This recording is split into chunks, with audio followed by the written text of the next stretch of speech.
you could save yourself a hell of a lot of time. Welcome to Healing with Hale, where we talk about everything we need to help us heal, feel, and train our way into a stronger brain and body. Sip on your favorite drink with me as we enjoy a little happy hour together of learning. Today I have the cutest mushroom glass and also this sparkling ice that tastes like a pink Starburst. It's a little sweet, but come on.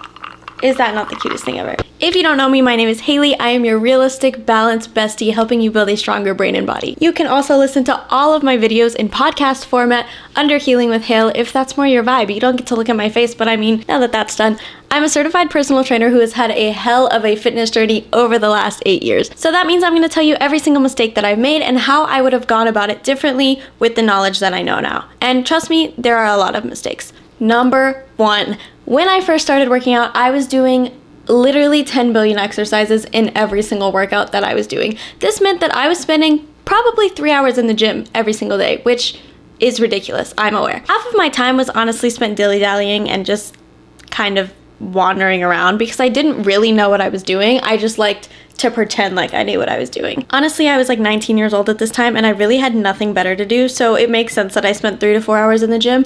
I was just wandering around and talking to people because at the time I was working random service industry jobs and I honestly didn't have to work that much, so I didn't really have a life. Regardless, when I was actually working out, I was cramming way too many exercises into a short period of time, and it was just honestly so unnecessary. This is a real life workout that I wrote on January 21st, 2017.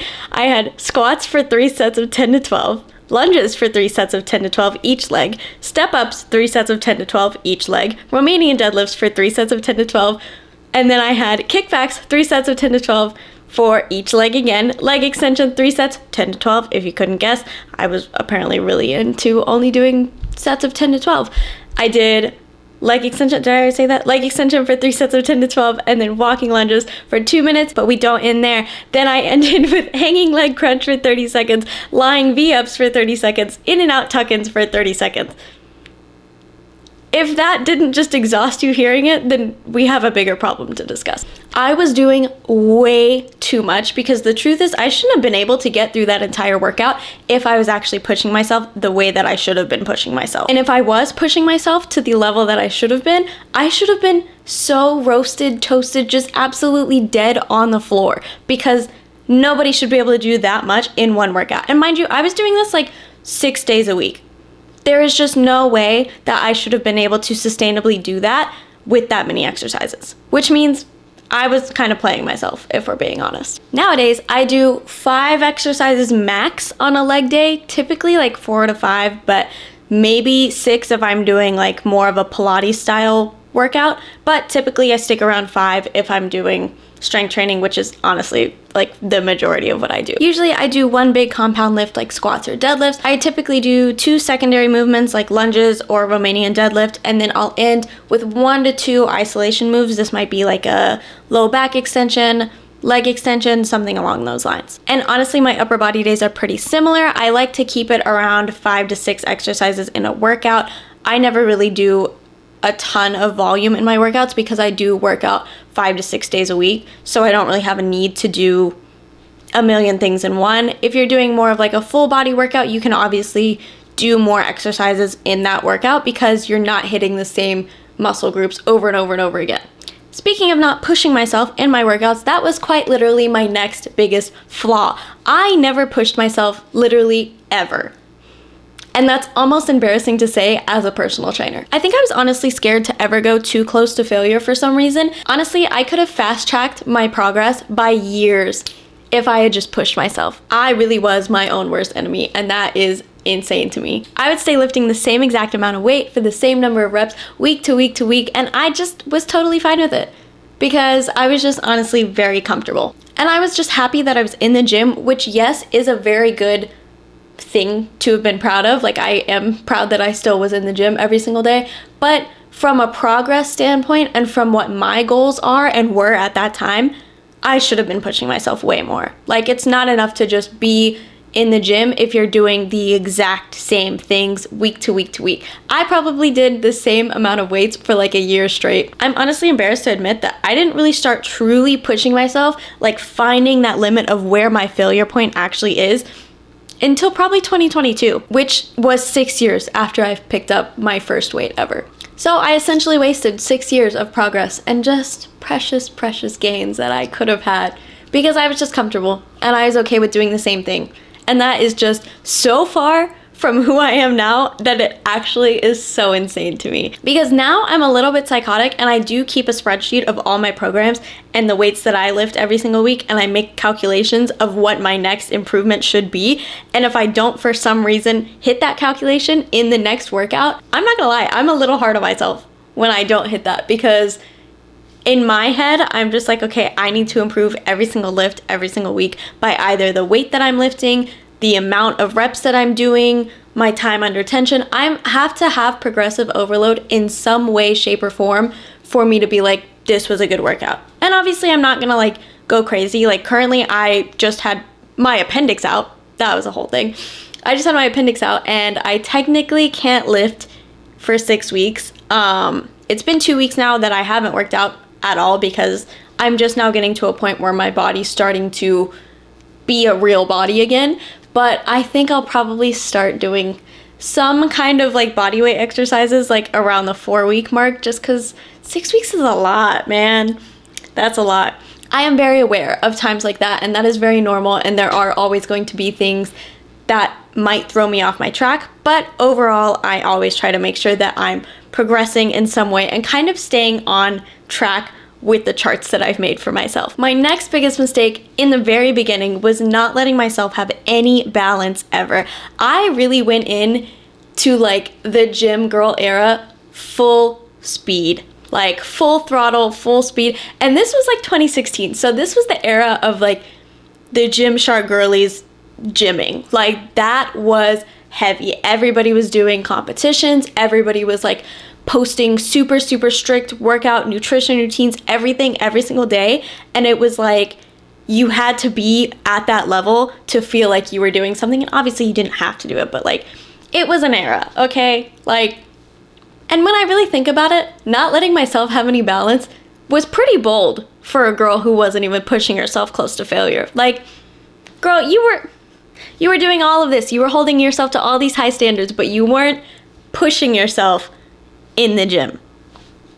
And it's crazy because the first 2 to 3 years that I was like really into my fitness journey were also the years that I somehow had the most active social life. I was living in LA at the time and I had just the biggest friend group, and I felt like I had to take advantage of it, and I would get really bad FOMO if I said no to anything or if I didn't go hang out with people. I was just so laser focused that like, oh, if I don't hang out with these people like one weekend, they're not going to invite me to anything again, which is crazy to think about, and they definitely still would have, but I had a lot of growing to do in my brain at that point. So I would still go to all of these events and all these things, and you know what I would do? I would bring BCAAs in a cup to sip on.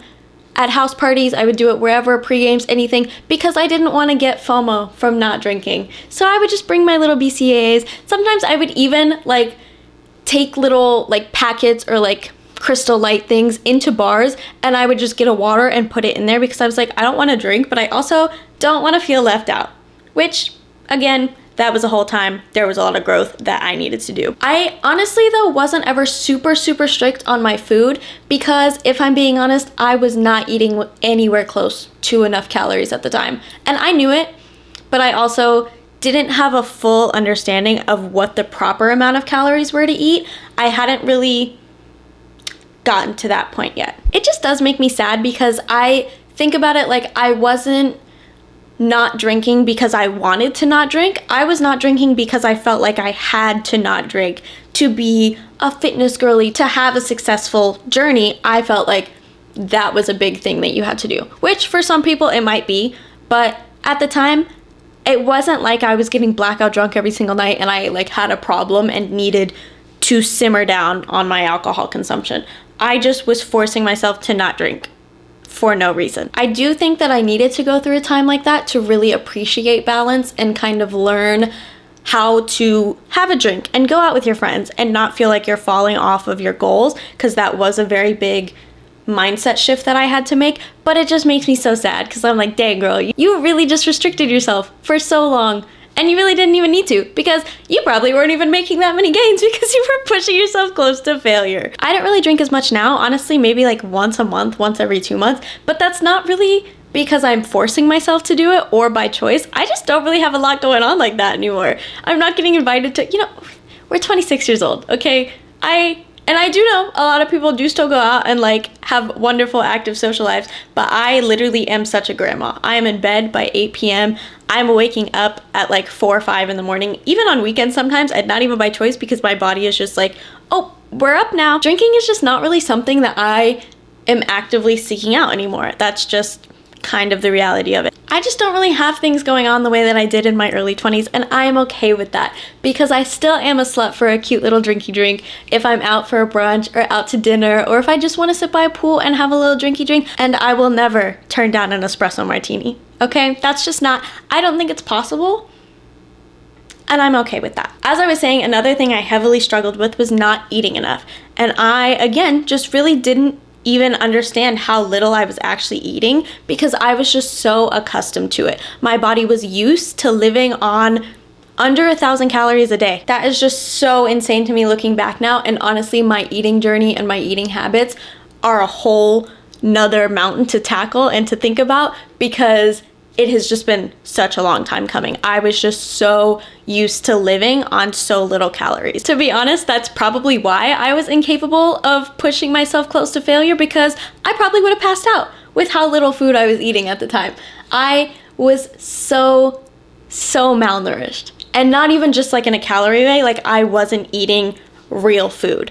I was eating like Kodiak cakes and like protein cookies, protein shakes, like maybe Chipotle here and there, but majority of my food was just so processed. And there's nothing wrong with any of those foods. I still eat them, but I have to get a balanced diet, which I just was not getting. And it was just so clear. I look back at pictures and I'm like, my dark circles were just like dark circling, like they were so bad. My hair was super thin.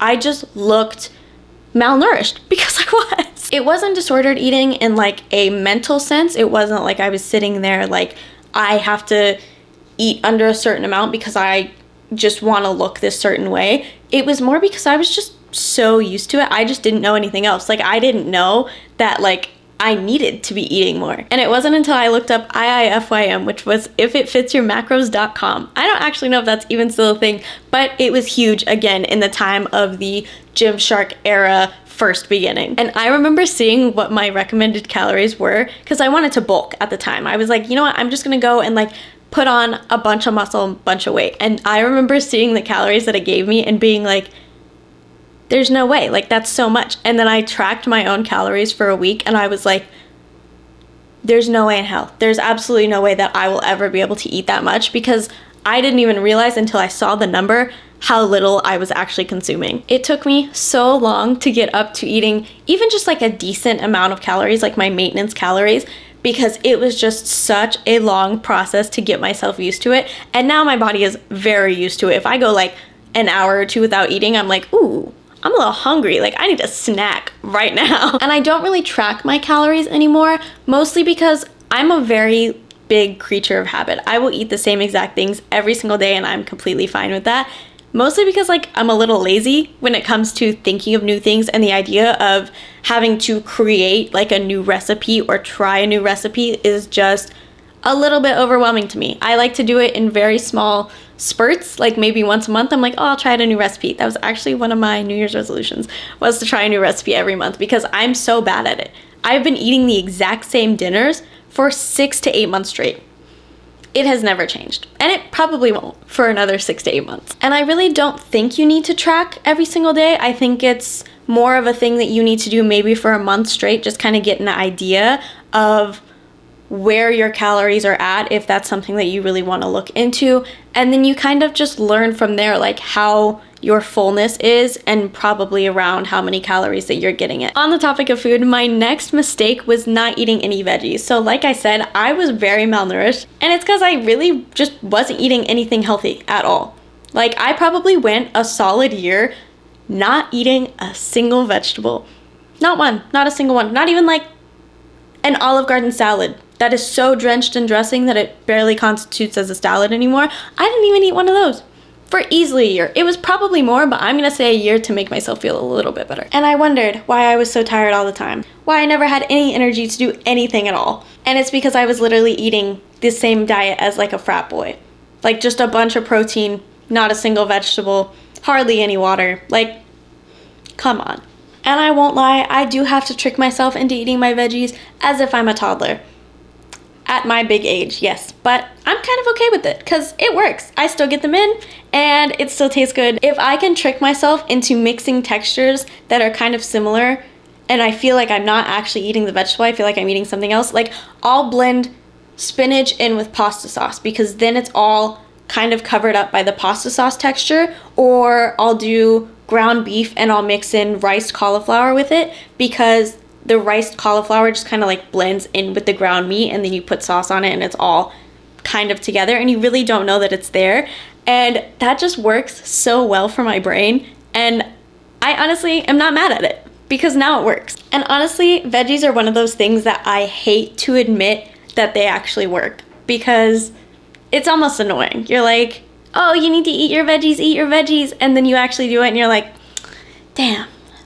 Can't believe that actually makes me feel better. Like I actually have more energy. My skin will look better. My hair will look better. Everything is just gonna function a little bit better because I'm actually eating things that are good for me. What a crazy concept. Along with not having energy, my next mistake was not sleeping enough. Once I started training full time, I was also still in my like social era and really going out a lot. And that meant that I would stay up to like 2, 3 in the morning and then have to be at work at 5:45 to train my clients. So I was running on like 2 to 4 hours of sleep a night, like on average. And this wasn't just like a few times a week, like I was going out 4 to 5 nights a week. That's probably shooting it a little bit low on some nights because again, I was in my social era, and this was a great time for memories. I'm very happy that I did it. I have wonderful memories of that time, but God, like, who did I think I was? And especially now because I am tucked into bed at 8 p.m. every single night. Even Friday night, Saturday night, I am in bed. But again, this is another reason that I look back and I'm like, no wonder I was so tired all the time. No wonder I couldn't even push myself in my workouts because I had no energy. My body was not recovering at all. I was still working out like 6 days a week. I was training people on top of this. Like I was probably burning so many calories. I didn't have an Apple Watch at this time, and if I did, I'm sure I would have been like, holy shit, I need to eat more.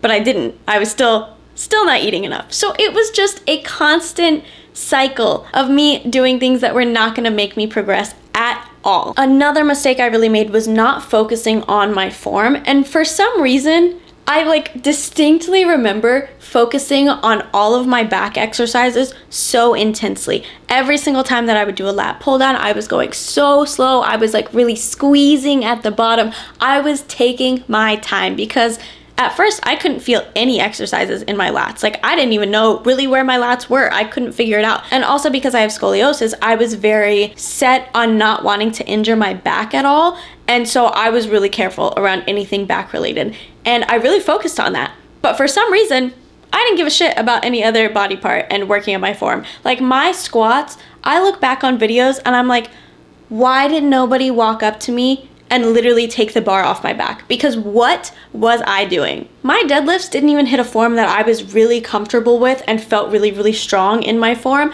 until probably like 2021, 2022. Like it was definitely after COVID that I was like, okay, I really feel my deadlifts now. Like I'm getting into this. But if I had just slowed down in the very beginning and took the time to really work on my form and take my ego out of it and just lift as light as I possibly could to really focus on that form, I could have been so much further along. And it's hilarious to me because I, for so long, was confused on why my quads weren't growing. And it's like, I don't even think I was doing any of my quad exercises correctly. No wonder they weren't growing. I also didn't really focus too much on my mobility when I first started.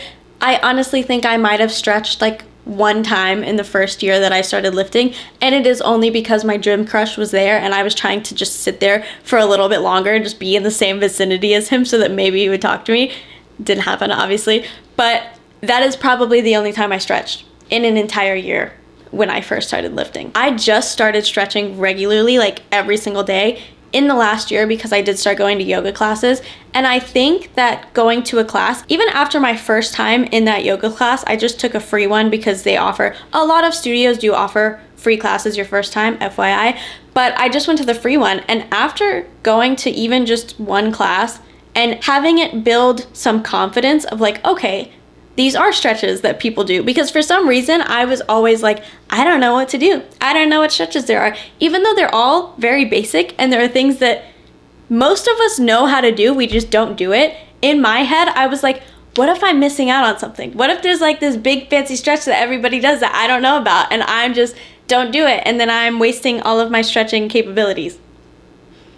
But so I just never stretched and I just made up excuses for it, which is insane. And just going to that one class and just having the confidence built up from seeing other people stretch and knowing that I'm not like absolutely insane for still doing a butterfly stretch or something was enough for me to be like, I should start doing this every day. And because I am so unflexible, I actually don't even stretch in the gym because I'm like embarrassed of it. It is so bad. It is honestly embarrassing. So I will go to the gym in the mornings, I'll do my workout, I'll come home and I will stretch immediately when I walk in the door. Like I just literally put my bags down, I have my yoga mat always laid out and I just hop on it, do my stretches, and then I'm good to go. It takes me like 5 to 10 minutes. It's really not that bad. And it's crazy that I think I saw improvement on my flexibility after like a month of stretching regularly every single day, which is crazy to me because, again, like I'm saying, I am so unflexible. It is honestly insane. And because before this, I would stretch like maybe once a month at best, and I would never see improvement, I was like, oh, I'm just not flexible. I'm just not someone who can stretch. Even though the logical part of my brain knows that muscle isn't built overnight, you're not gonna magically get stronger overnight, but for some reason I thought that I would be able to just become flexible and just be stretching all the time overnight if I just did it once, which is just insane. I also really made the mistake of taking way too much rest time in between my sets. I'm talking like upwards of 5 to 10 minutes in between my sets for no reason. And not because I was lifting super heavy and I needed that recovery time, I needed to really let my muscles rest. I was just doing it for funsies.